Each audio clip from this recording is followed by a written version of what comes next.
Welcome to the Retail Insider video interview series. I'm your host, Craig Patterson, and we're joined here today with a special guest. This is Albert Chow. He's co-founder and CEO of bedding brand Silk & Snow. Welcome, Albert. Thanks, Craig. Thanks for having me. Now, for those who aren't familiar, I certainly am, but tell us a little bit about the Silk & Snow brand and how you started it.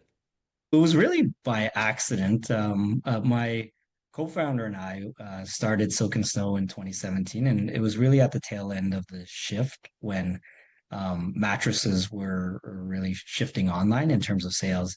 And we were just curious about the form factor and how you could get a mattress in a box. And through our journey of really investigating the supply chain and mattress manufacturing, we actually discovered that a large ecosystem of the supply chain existed in our backyard in Toronto.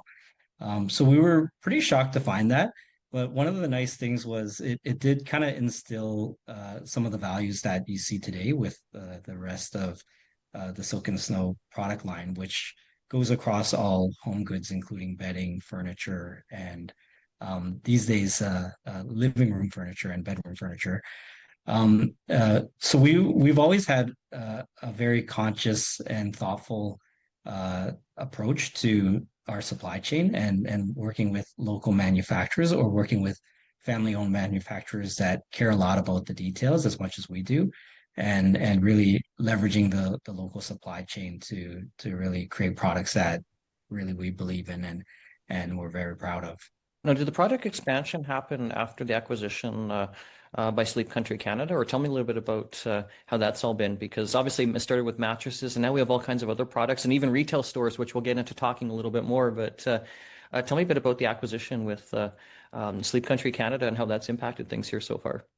We, I think, grew up a little bit differently at Silk and Snow. Like we started in 2017 and really started as a bed and box company. But one of the things we really differentiated our business in our space was really the thought of selling the entire space, and that included everything from the mattress to bedding and furniture. And we started that journey probably in very timely in 2020 when it was the start of the pandemic. It was actually by accident because I think for us we always were a little bit more conscious of the aesthetic of our products and really just changing the experience of mattress shopping to be one that people could get excited over. I think many people think of a mattress purchase as a grudge purchase, but when you round out the rest of the bedroom with bedding and furniture, it becomes a lot more of an exciting journey. So we started that journey of selling and expanding our assortment beyond the mattress to bedding and furniture around 2020.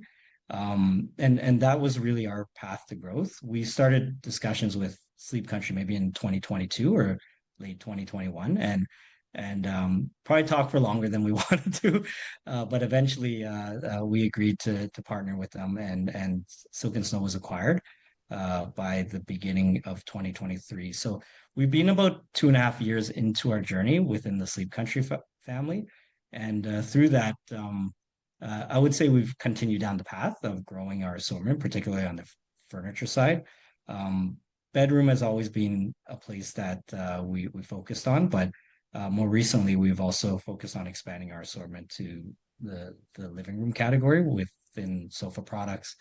And we've just complemented Sleep Country and their physical and digital retail footprint really, really well over the last 2.5 years.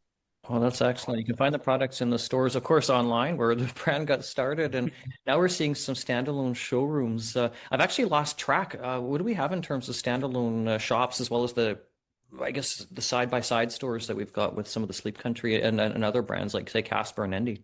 Earlier in the year when we interviewed with Retail Insider, we were on this ambitious plan to get to 15 stores by the end of the year.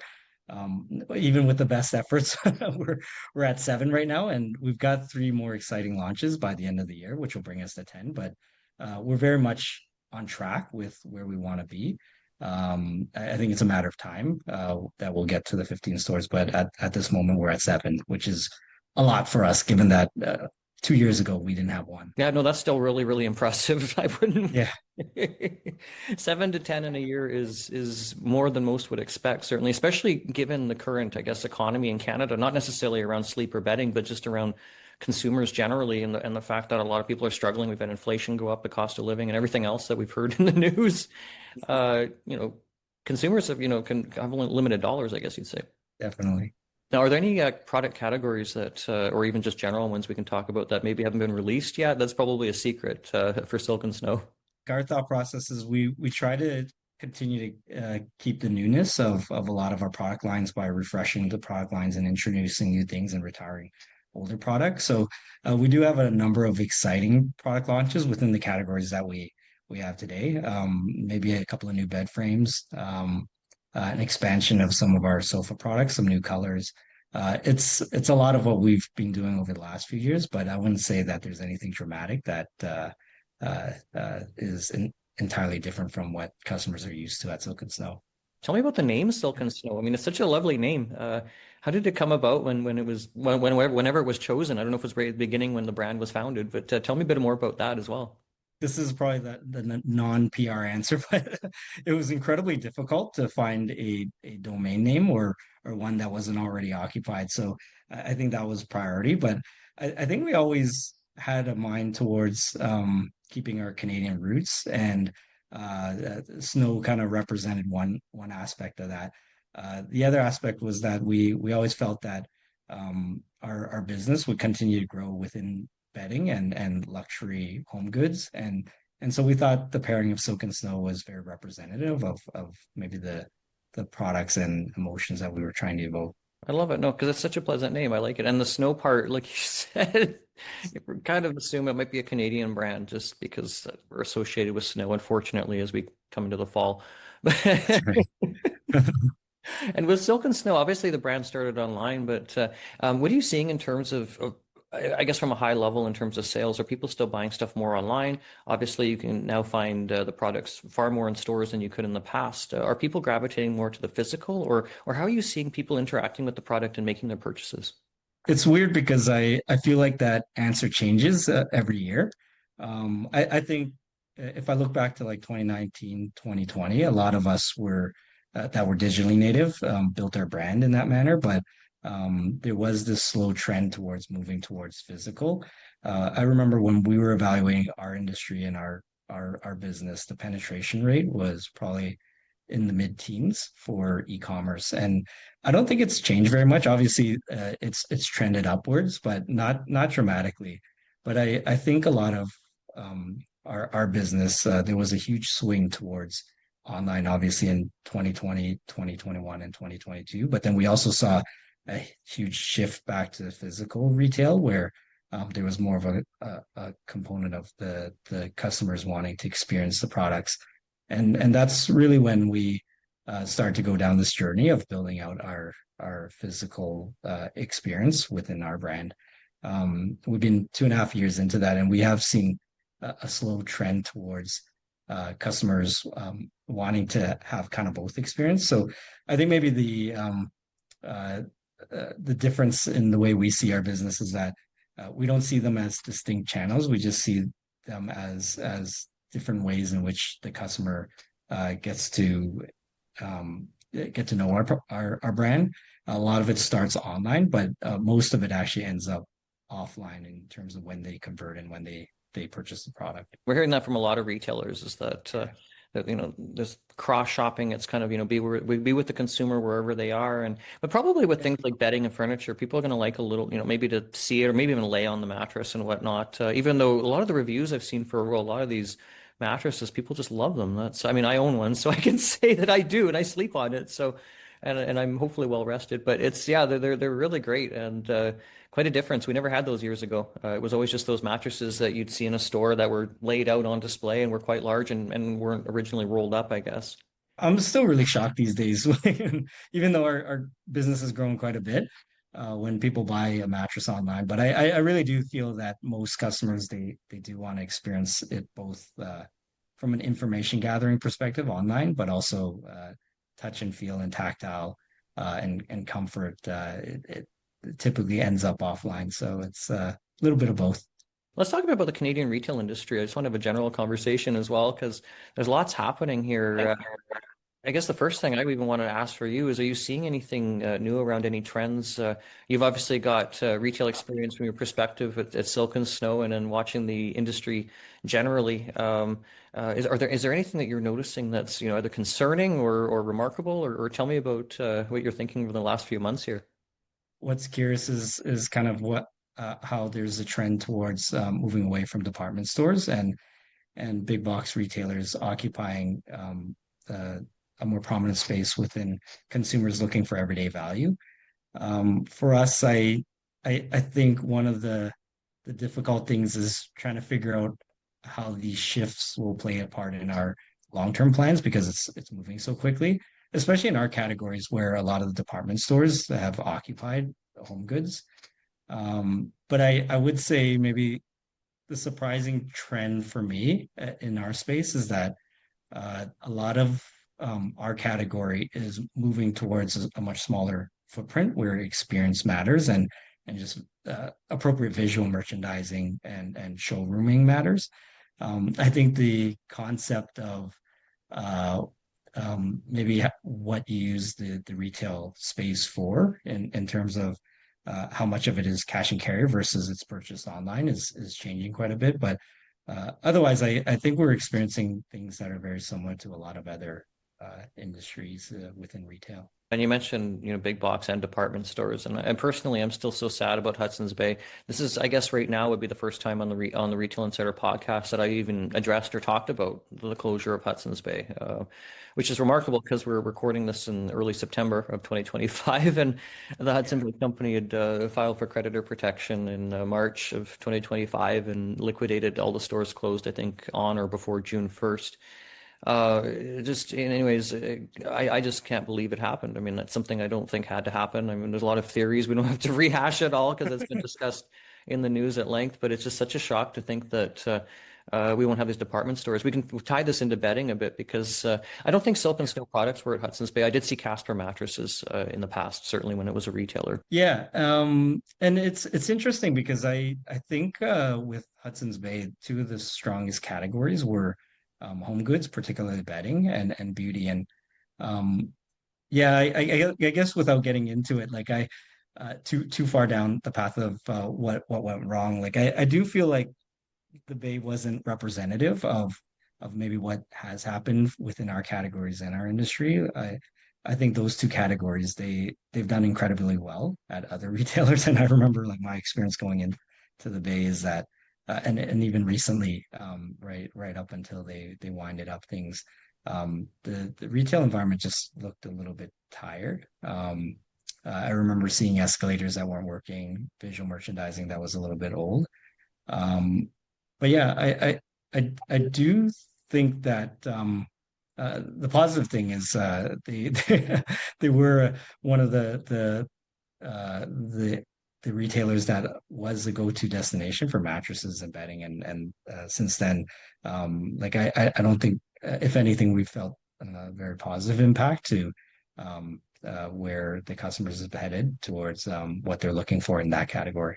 Yeah, yeah. I don't actually know what kind of market share Hudson's Bay had for home furnishings in Canada. It's something I'd have to look up because I couldn't tell you off the top of my head. But I know for apparel, Trendex said that Hudson's Bay had about 2.2% of apparel sales in Canada, which is not a lot, really, when you think about it. Well, it's not. We don't have to really think about it that much. But I do think at the same time, though, I think about some of the brands that had been in Hudson's Bay that weren't available elsewhere in Canada, and I guess also even just things like, I guess I got used to buying things like socks and underwear and other items, and I'm thinking, wait a minute, where am I going to get these things? They're just small, and I didn't even think that I didn't realize I was buying them at Hudson's Bay, but it became a habit. I'm sure a lot of Canadians are like that. I think there's still a lot of nostalgia in terms of the products and the experience and what customers are used to seeing. Um, I think it's kind of been a slow shift over time to other alternatives, but it will be interesting to see how some of these brands maybe materialize again. I don't think they've gone away, but maybe the distribution through the Bay and where a lot of these brands have chosen to sell through the Bay have changed quite a bit and are really looking for a new home. But uh, in the meantime, I hope the alternative is us in a lot of these categories. I think it probably would be. And even over the years, I think department stores were competing with more specialty retailers in whatever category. Yeah, You had, smaller specialized retailers that, had nice stores that would sell apparel. You'd have, obviously furniture retailers where not so, Brick Leon's bedding, Sleep Country Canada, I think has that pretty much nailed down in Canada in terms of that's my number one that's thought right. I think, of bedding.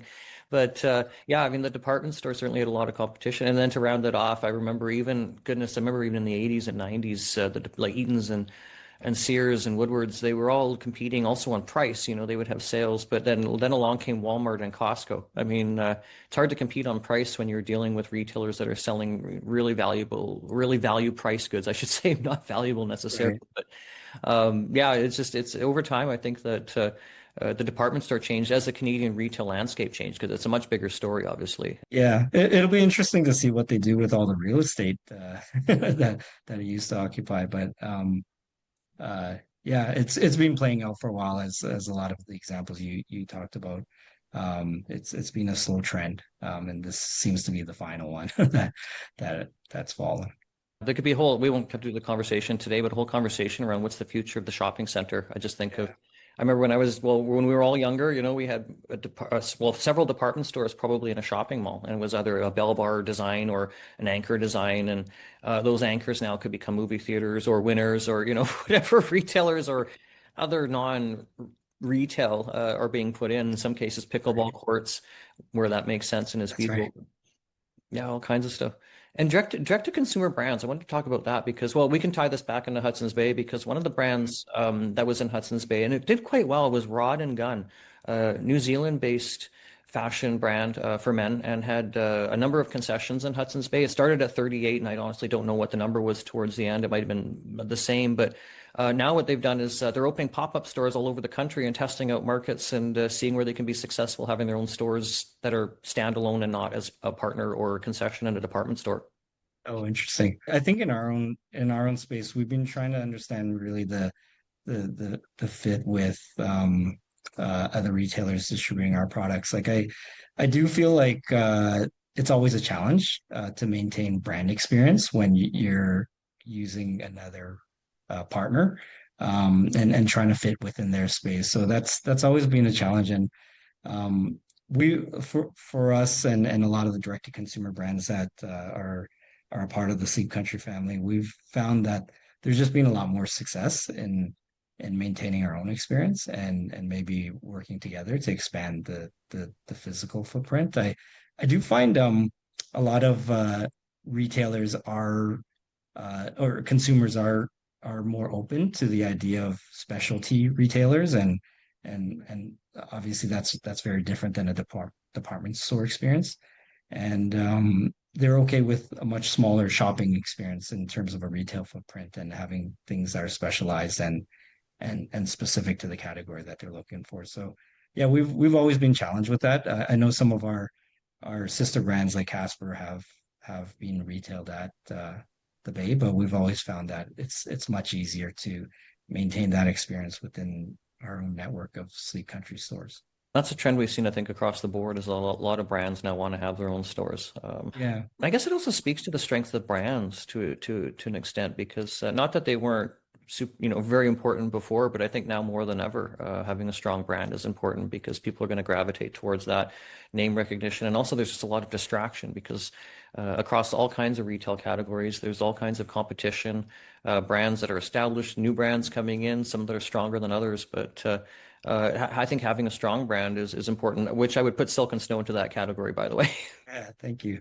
Yeah, I think maybe one of the trends is that your brand does have to stand for something, and I think the younger consumers they really value authenticity and maybe a brand personality, and I think um, that's one thing that I think was lost in maybe a department store or wholesale type of retailer. And one thing that we've benefited from is the trend of just having a focus on what you stand for and being able to have products that speak towards that. Yeah, yeah. And are we seeing, I wonder if we're seeing a boost in Canadian retailers and Canadian brands right now. I'm just thinking of course, around the, Donald Trump narrative, tariff, Yeah. all that other stuff. Well, this is the second time it's happened. I mean, this is the second term that we've experienced this. But one thing that I'm constantly surprised about is the degree of patriotic buying this time around and how sustained it is. And I think it does really touch on a consumer sentiment of how much consumers now care about supporting local and homegrown Canadian businesses. And I think this was notably different than the first time around. I know that I've been shopping more, well, definitely buying Canadian whenever I can. So, Yeah, in for many, sure. Me too.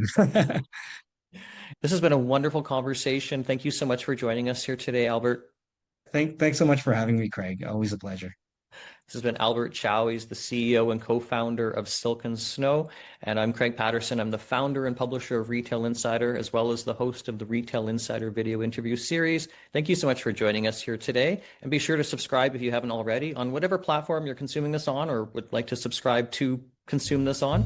Thank you again for joining us. Take care and bye for now.